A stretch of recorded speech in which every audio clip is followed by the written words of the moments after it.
ছেলেটি যখন খুন হয়ে গিয়েছিল যাদবপুরে, রাত্রেবেলায় বিভৎস অবস্থায় তার দেহ পাওয়া গেল 9 তারিখ। 8 তারিখ সে ভীত সন্ত্রস্ত অবস্থায় ফোন করেছিল তার বাবা মাকে, আমাকে এখান থেকে নিয়ে চলো। উঠে আসছে এবং বলা হচ্ছে যে আপনারা যাদবপুরে তাণ্ডব চালিয়েছেন। মমতা বন্দ্যোপাধ্যায় তিনি অভিযোগ করছেন শিক্ষা প্রতিষ্ঠানে এই তাণ্ডব, সেই তাণ্ডবের জন্য বিজেপি পেছন থেকে পয়সা ছিল। এসব বলে চিড়ে ভিজবে না। শিক্ষা প্রতিষ্ঠানে তাণ্ডব সেদিন হয়েছিল যেদিন, যদ্দূর মনে পড়ছে, ছেলেটির নাম শুভ্রনীল কুণ্ডু। ছেলেটি যখন খুন হয়ে গিয়েছিল যাদবপুরে, রাত্রেবেলায় বিভৎস অবস্থায় তার দেহ পাওয়া গেল 9 তারিখ। 8 তারিখ সে ভীত সন্ত্রস্ত অবস্থায় ফোন করেছিল তার বাবা মাকে, আমাকে এখান থেকে নিয়ে চলো।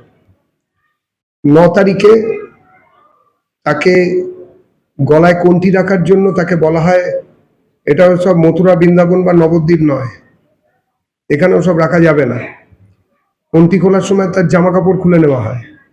প্রায় বিভৎস অবস্থায় তাকে কার্নিশে হাঁটানো হয়, সে কার্নিশ থেকে পড়ে মারা যায়। যাদবপুরের ইউনিয়নের যারা লোকজন, যারা হোস্টেলে থাকতেন, যারা প্রাক্তনী, তারা র্যাগিং করে ছেলেটিকে মেরে ফেলে। এটাই ছিল ছেলেটির বাবা মার অভিযোগ। একমাত্র ছেলের বাবা মা তারা এই অভিযোগ করেছিলেন। যাদবপুরের সবাই প্রাক্তনী, যারা যাদবপুরের শিক্ষক অধ্যাপক, তারা সবাই মিলে বিষয়টি নিয়ে, অনেক ছাত্র যারা এইসব অন্যায় করেছে তাদেরও তো একটা ভবিষ্যৎ আছে, সুতরাং এই নিয়ে বেশি এগোনো ঠিক হবে না ইত্যাদি বলে বিষয়টিকে ধামাচাপা দেওয়া হয়। আমরা ব্যক্তিগতভাবে, অন্তত আমি ব্যক্তিগতভাবে মনে করি বিষয়টিকে আবার খোলার দরকার আছে এবং রিওপেন করার দরকার আছে এই কেসের। এই ছেলেটির বাবা মা যদি চান এই কেস আবার রিওপেন হতে পারে, এবং তার পেছনে যারা যেরকম ভাবে আছে, যত রকমের মাদক দ্রব্যের কারবারি বা অন্যরাও যদি কেউ এর পেছনে যুক্ত থাকেন, তাদেরকেও আইন আমলে আনা দরকার। এবং সেই সময় যারা এই কেসটিকে ধামাচাপা দেওয়ার চেষ্টা করেছিলেন, তার মধ্যে তো শুধুমাত্র যাদবপুরের প্রাক্তনী কিংবা যাদবপুরের ওখানকার যারা অত্যাচার করে ছেলেটিকে মেরেছিল তারা নয়, সেই সময় যারা প্রশাসনে ছিল তাদের তো নৈতিক দায়িত্ব ছিল বিষয়টিকে নিয়ে নাড়াঘাটা করার, ঠিকঠাক রকম ভাবে বিষয়টিকে সামনে আনা, যারা অভিযুক্ত তাদেরকে আইন আমলে আনা। সেটা তো হয়নি। আমরা যদি এই নিয়ে কথা বলতে হয়, ভারতীয় জনতা পার্টির সঙ্গে সরাসরি কোনো রকম সংযোগ এই ঘটনার সঙ্গে নেই, কিন্তু যেহেতু বিধায়িকা ওই অঞ্চল থেকে নির্বাচিতা জনপ্রতিনিধি, তিনি সেখানে ইন্টারভেন্স করেছেন এবং তিনি বিষয়টির মধ্যে জানার জন্য গিয়েছেন এবং কিছু কথা তিনি বলেছেন। বিভিন্ন সময় যাদবপুরে যে নৈরাজ্যের জাল বিছানো হয়েছে, বিভিন্ন সময় বহু ছেলেমেয়ের না বলা কথা, না বলা ব্যথা, বা বললেও সেগুলোকে পাত্তা না দেওয়া, বিভিন্ন সময় বিভিন্ন ফেসবুক কিংবা হোয়াটসঅ্যাপ গ্রুপে যেসব কথাবার্তা সেখানকার ছেলেমেয়েরা বলেছেন তারও স্ক্রিনশট ইত্যাদি বহু লোকের কাছে আছে, মানুষের সামনে আছে। মানুষ জানে এই নিয়ে কি হতে পারে। বাকি কথা যাদবপুরের যিনি ভিসি, সম্মাননীয় ভিসি, তিনি বলবেন, সেখানকার শিক্ষকরা বলবেন, অধ্যাপকরা বলবেন, ছাত্ররা বলবেন, শিক্ষাকর্মীরা বলবেন। আমরা কোনো রকম ভাবে কোনো বহিরাগতের এখানে কোনো রকম বিষয় কথা শুনতে চাই না। কিন্তু যারা কিনা যাদবপুরকে একটা সম্মানের জায়গা থেকে এইরকম জায়গায় নিয়ে এসেছেন, তাদের কাছে বহু কথা বলতে হয়। নেট স্লেটের বাইরে গিয়েও বা জিআরই না দিয়েও কি করে প্রচুর লোক সেখানকার নিজস্ব ব্যবস্থায় জনগণের ট্যাক্সের পয়সায় পিএইচডি করতে পারেন, সেটা নিয়েও দেখার সময় এসেছে। ইত্যাদি বহু কথা বলার জায়গা এই মুহূর্তে যাদবপুরকে নিয়ে তৈরি হয়েছে। মমতা বন্দ্যোপাধ্যায় কি বলছেন সেই নিয়ে বাংলার মানুষ ভাবছেন না, বাংলার মানুষ সেই নিয়ে কোনো আগ্রহ দেখাচ্ছেন না। আমাদেরও সেই জন্য ওনার কোনো অভিযোগ, কোনো কথা নিয়ে কোনো আগ্রহ নেই, কেননা পশ্চিমবঙ্গের মানুষ তাকে 15 বছর সময় দিয়েছিলেন এই ব্যাপারটাকে খতিয়ে দেখার জন্য। যারা পাচ্ছেন না টাকা, বিক্ষোভ চলছে, সেই নিয়ে আপনাদের অবস্থান এবং রাজ্যবাসী সম্মাননীয় রাজ্যের মুখ্যমন্ত্রী শ্রী শুভেন্দু অধিকারী, মাননীয় মন্ত্রীবর্গ এই নিয়ে বহুবার বহু মন্তব্য করেছেন। সেই সব মন্তব্যের আলাদা করে ক্লারিফিকেশন পার্টি অফিস থেকে আমার দেওয়ার কোনো প্রয়োজনীয়তা আছে বলে আমি মনে করছি না। সরকার এই প্রকল্প চালাচ্ছে, সরকারি প্রকল্প, এবং সেটা আমাদের দেওয়া সংকল্প অনুযায়ী হচ্ছে। আমরা সংকল্পপত্রে ঘোষণা করেছিলাম যে যারা পাওয়ার যোগ্যতা রাখেন তারা প্রত্যেকে পাবেন। এখনো পর্যন্ত সময় শেষ হয়ে যায়নি, মাত্র 3 মাস। 3 মাসের একটি সরকার, এবং তার সঙ্গে জড়িয়ে আছে প্রচুর ব্যুরোক্র্যাট যারা কিনা এই সরকারকে আসতে দিতে চাননি, যারা এই সরকারের প্রতি মুহূর্তে এই সরকারের সরকারি কাজকর্মে বাধা সৃষ্টি করার জন্য বদ্ধপরিকর। হৃদয় থেকে তারা চাইছেন না এই সরকারের কাজকর্ম এগিয়ে চলুক। সেই সব আমলাতান্ত্রিক যেসব সমস্যা আছে সেগুলোকে আমাদের কাটিয়ে উঠতে হবে বলে আমরা মনে করছি। ইতাবস্থায় সবাইকে অনুরোধ করব, ধৈর্য ধরুন। নিশ্চয়ই সরকার যে কথা বলেছেন, সম্মাননীয় মুখ্যমন্ত্রী শুভেন্দু অধিকারী যে কথা বলছেন, আমাদের নেতারা যে কথা বলেছেন, তাতে কারুর নাম বাদ যাবে না বা কেউ পাবেন না এরকম নয়। যদি তার সেই ক্রাইটেরিয়া অনুযায়ী তারা যদি সেখানে ফুলফিল করেন তাহলে অসুবিধা হবে না।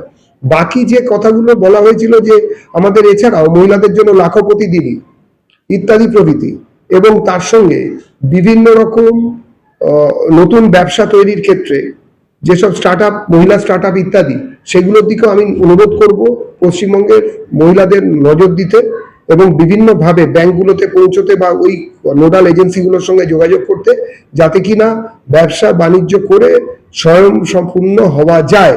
সম্পূর্ণ বা মা বোন তারাই আজকে বা কালকে পশ্চিমবঙ্গের চালিকা শক্তি হতে পারবেন অর্থনৈতিক দিক থেকে। এই সরকার কবে ডোল দেবে, কবে ডোল দেবে না, কিভাবে ডোল দেবে ইত্যাদির মধ্যে না গিয়ে যাদের সব থেকে বেশি এর মধ্যে ক্ষমতা আছে, যারা পারছেন না বা পারবেন না, তাদের জন্য অবশ্যই এই ব্যবস্থা থাকবে। অন্নপূর্ণা ভান্ডার যে ব্যবস্থা রাখা হয়েছে মহিলাদের জন্য, তারা পাবেনি। কিন্তু আমার মনে হয় এই 3000-এর বদলে 3,30,30 কোটি এই দৃষ্টিতে এগিয়ে যাওয়া উচিত। এবং নতুন করে বাণিজ্যে বসাতে লক্ষ্মী, সেটা আমরা সবাই জানি। সবাই যদি নতুন করে এই ব্যবস্থার সঙ্গে যুক্ত হন তাহলে পশ্চিমবঙ্গ সরকারও সাহায্য করবেন বলে কথা দিয়েছেন। এবং নতুন স্টার্ট আপ যদি তৈরি হয়, বিশেষ করে মহিলা চালিত স্টার্ট আপগুলি, তাহলে গঙ্গোত্রী থেকে গঙ্গাসাগর যে সরকার চলছে সেই সরকার সর্বতোভাবে সহায়তা করবে সর্বভারতীয় ক্ষেত্রে। মেয়েদের ব্যবসা, পশ্চিমবাংলার মেয়েদের স্টার্ট আপের ব্যবসা, সেটা সহায়তা লাভ করবে এবং বিস্তার লাভ করবে।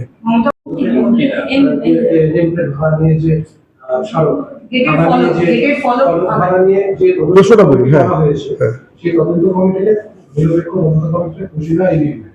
আপনার কি মনে হয় যে তদন্ত কমিটি সঠিক নির্বাচন?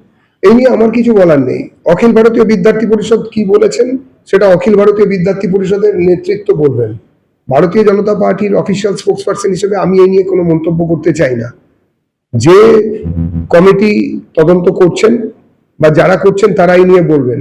কিন্তু একটা কথা দায়িত্বহীনভাবে পার্টির পক্ষ থেকে আপনাদের কাছে জানাতে চাই যে নন্দলাল বসুর কৃত যে এমব্লেম বা প্রতীক যাদবপুর ইউনিভার্সিটির, যে প্রতীক শতদলের মাঝখানে থাকা 3টি প্রদীপের চিহ্ন নিয়ে জাতীয় যে শিক্ষা ব্যবস্থা তৈরি করা হয়েছিল সেই আমলের প্রতীকের উপর কোনো রকমের হামলা, কোনো রকমের অবজ্ঞা জ্ঞাপনকে আমরা এন্ডোর্স করছি না। আমরা মনে করি এটা একটা অন্যায়, এবং অন্যায়কে অন্যায় বলার মতন সৎসাহস সবার থাকা উচিত, এটাও আমরা মনে করি। এই দপ্তরে দাঁড়িয়ে অভিজিৎ গঙ্গোপাধ্যায় তিনি বলেছেন এটা এমন কিছু বড় কিছু বিষয় নয়, দামি কোনো আঠা দিয়ে ওটা লাগিয়ে দেওয়া যেতেই পারে, কেউ তো ইচ্ছা করে করেনি।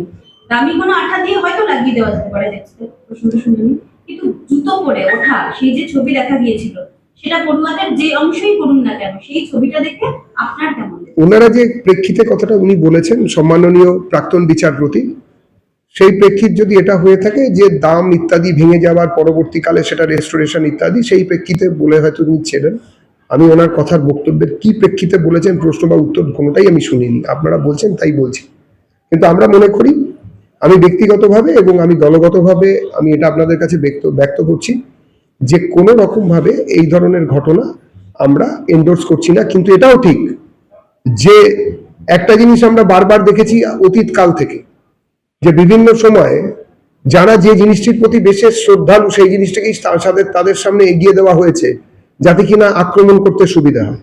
যেমন সামনে গরুর পাল রেখে কামান দাগতে দাগতে মোগল সেনা একের পর এক হিন্দু রাজাদের কেল্লা আক্রমণ করতেন, কিন্তু হিন্দু রাজারা কামান দাগতে ভয় পেতেন, সামনে গরু আছে, গোহত্যা করলে গোহত্যার পাপ লাগবে। ঠিক সেই রকম ভাবে যে জিনিসগুলি রাষ্ট্রবাদীরা বেশি বেশি করে সম্মান করেন, সেই জিনিসটা কি সামনে নিয়ে আসার যে অপচেষ্টা বামেরা বারে বারে করেছে, এবং আমরা দেখেছি আজকে যেন বুক ফেটে যাচ্ছে এইসব ব্যাপারে।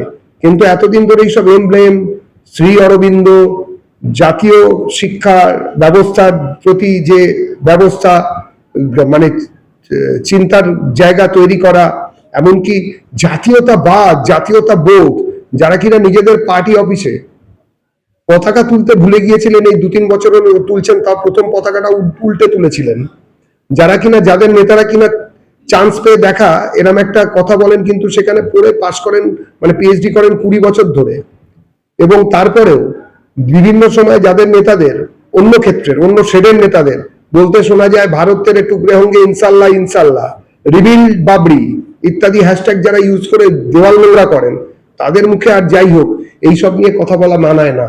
এইসব নিয়ে যদি কেউ বলার, কারুর যদি বলার অধিকার থাকে, সেটা যে কোনো রাষ্ট্রবাদী সংস্থা অথবা ভারতীয় সংস্থার হওয়া উচিত। কোনো ভারতের সংস্থার এই ধরনের কথা বলার কোনো প্রয়োজন আছে বলে আমরা মনে করছি না, মানুষও মনে করেন না। আগে ওরা ভারতের থেকে ভারতীয় হোক, তারপরে তো ভারতীয় জিনিসপত্র নিয়ে কথাবার্তা বলবে।